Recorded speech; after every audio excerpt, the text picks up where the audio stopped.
उदास दिल की उदास बातें, उदास दिल की उदास बातें समझने वाला कोई तो होता, कि जिसकी बातों से दिल संभलता, कि जिसकी संगत में दिल बहलता, कि जिसकी हल्की सी झलक भी हमारे दुख को समेट लेती,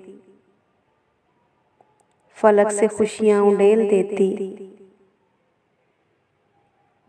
या उसकी नाजुक सी मुस्कुराहट हमारे दिन की सभी थकावट को दूर करती, या फिर चमकती वो आंखें उसकी हमारी हस्ती का राज होती, हमारे दुख की किताब होती। जो हमको चाहता हम ही को पढ़ता, गुजरते लम्हों की सख्तियों में,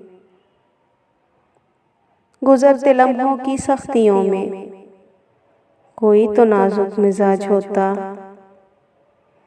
कोई तो नाजुक मिजाज होता।